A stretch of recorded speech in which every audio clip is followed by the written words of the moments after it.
I feel better from last week. My cold has completely gone away. Hello and welcome to TV Burp. Child knows their lawnmower is broken, but likes the fact that it is.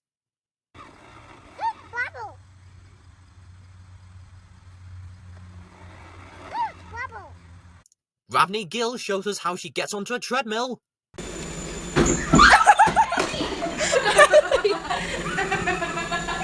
Not while it's moving, Rav. And woman discovers that she is stronger than she thought. Okay. What'd I do? You're gonna end up like... Who Wants to Be a Millionaire now?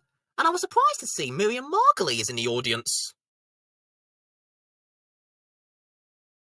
One of the questions was, from 2010 to 2016, the Great British Bake Off was presented by which comedy duo? No, it's not me and Jack. You may have heard us on episode 5 of my Happy Talk podcast, but we weren't famous then. And I'm not sure if we even are famous now. Let's have a look at the options. Oh my god. Imagine if Ant and Dec hosted Bake Off. Paul and Brew would like you to bake 12 Jeremy Clarkson biscuits. You have 2 hours to bake your biscuits of the Who Wants to Be a Millionaire host. On your marks, get set, bake! You're doing good. You've done great. Now, there were 2 Scottish people as contestants on this week's Millionaire. First, there was Shahid Quayam from Glasgow, who returned to complete his run from last week. And then there was Kevin Leeshan from Edinburgh. Oh, Scotland, Scotland, proud nation one and all. Scotland, Scotland, we're slightly off the ball. Where else in the world would anyone else put up with bodily Paul? Scotland, Scotland, the variety bill of the ball. We learned that before Kevin had kids, he would go to the cinema 3 or 4 times a week. 3 or 4 cinema trips a week? Imagine this scene. Hello. Hello. Oh, you again? That's right, my friend. What do you want to see now? I would like 1 ticket for Jurassic Park, please. Fine. There you go.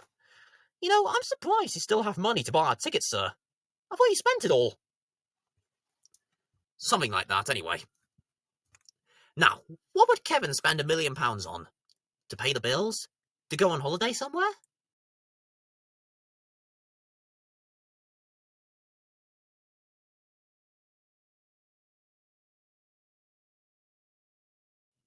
He'd buy whiskey.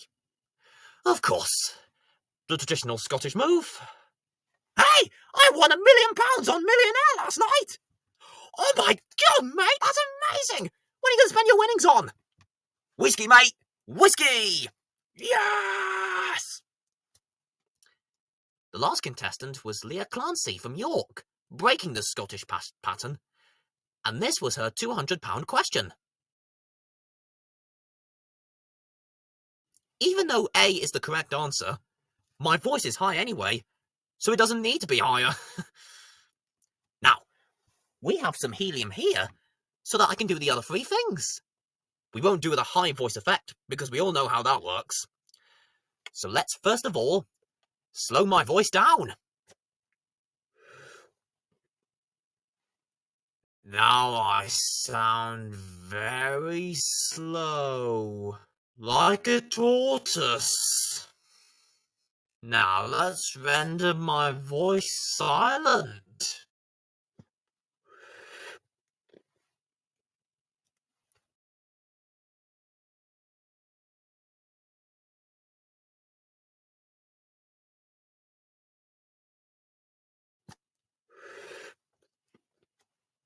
Ah! Fat in your general direction! Your mother was a hamster! And your father smelt of elderberries!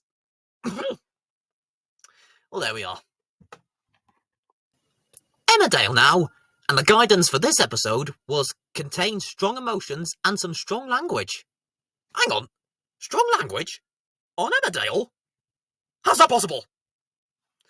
Well, it was a sad week in the village because it was the funeral of Zach Dingle, and I thought it was disrespectful for someone to hang a bomb up in the wall pack.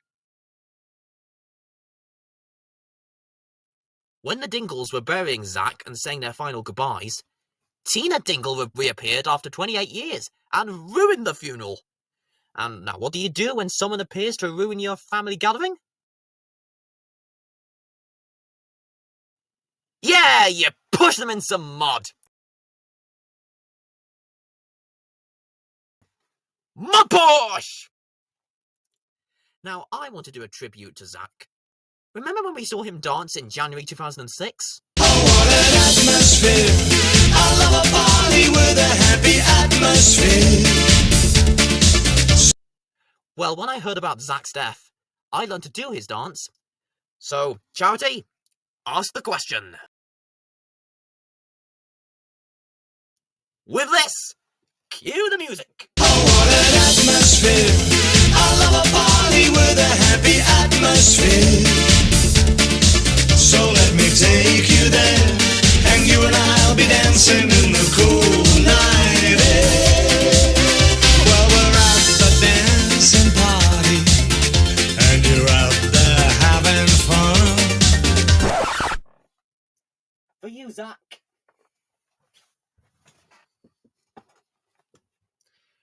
Which brings us to our...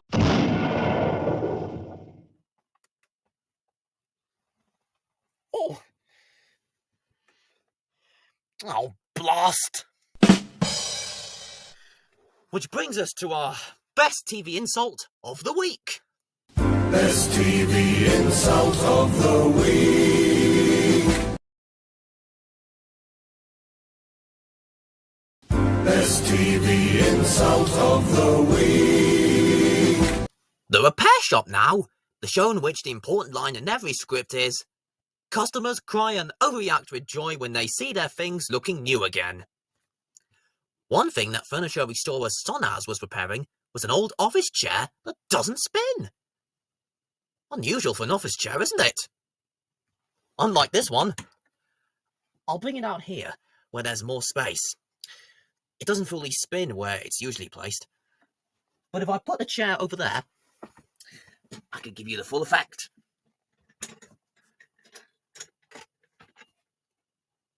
I'll do it. Now, the proper thing. Well, hey! Oh, great fun. I'll put it back. That chair that Sonaz was going to restore was the original Mastermind chair from the first 25 years of the programme under the chairmanship of Magnus Magnusson. Now, can you imagine how Magnus would react if he saw this? He'd be spitting in his grave. Ah! What have you done to my beautiful chair? It's been around since 1972, and you've ruined it! Ruined it, I tell you! Ruined it! Calm down, Mr. Magnusson. I'm restoring it, and it's part of my plan. Oh, sorry. Now, I thought it was a bit of an odd choice for Sonaz to fix the chair with honey. Honey is sticky, like glue, so it could work.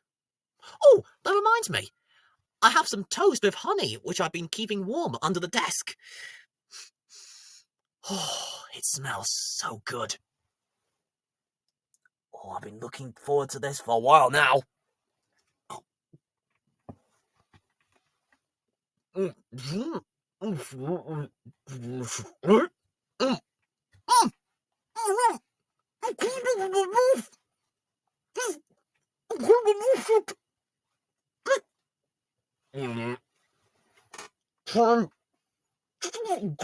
on my toast instead of honey. You can poops.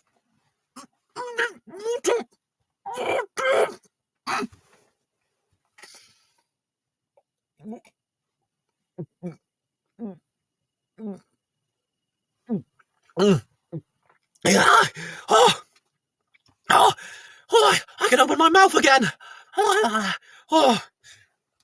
Oh, thank goodness for that.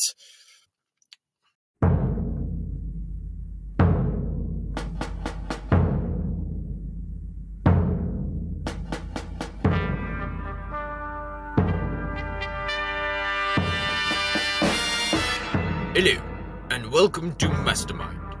Our first contestant is... Alice Pagan. And you are answering questions on... The repair shop episode where they restored the Mastermind chair. Very good. Your time starts... now. Who was it that brought the chair into the barn? Sally Magnuson? Correct. When was the chair given to Miss Magnuson? 2007? Correct. What area of the chair needed the most attention? The base? Correct. Who... I've started, so I'll finish. Who did Sonners have to call in to repair the arms? Magnus Magnuson? No, he's dead, I'm afraid. It was Dom Chinny. Mr. Bacon, you scored 3 points with no passes.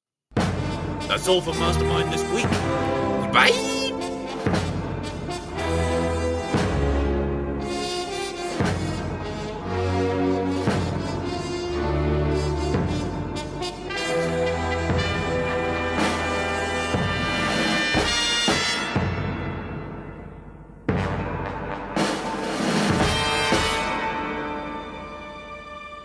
Whoa!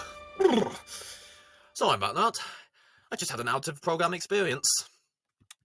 Now, let's see the chair fully restored to its former glory. Aw, I love a happy ending.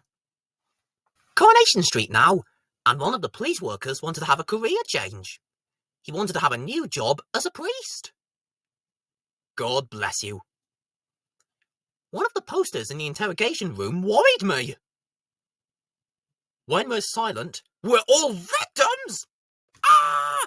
Quick, everybody, make as much noise as you can to show that we're good citizens!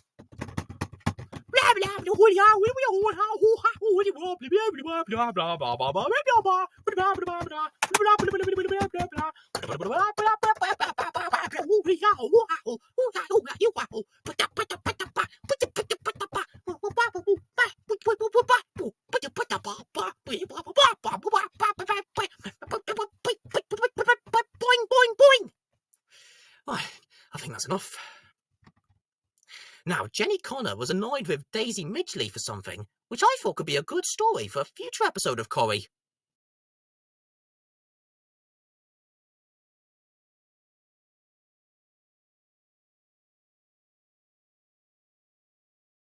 Daisy never liked the Smiths? Daisy never liked the Smiths? Daisy never liked the Smiths? Daisy never liked the Smiths? Daisy never liked the Smiths? Daisy never liked the Smiths? How could you, Daisy? What are you talking about? Morrissey, Johnny, Mike and Craig could be watching and fuming. I love the Smiths. They're a great band. And Morrissey is one of my favourite singers of all time.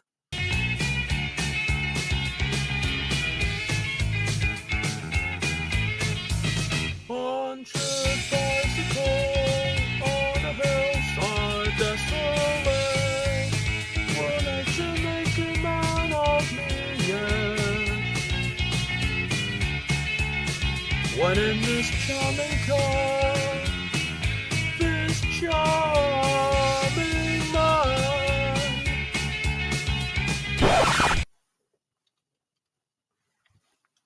Moaning and swooning my foot.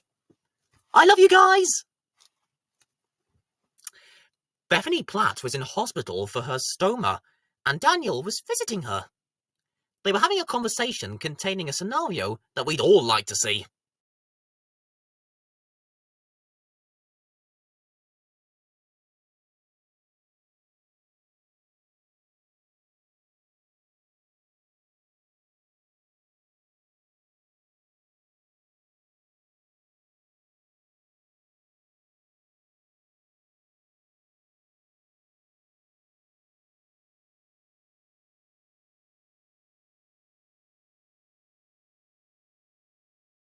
Yeah!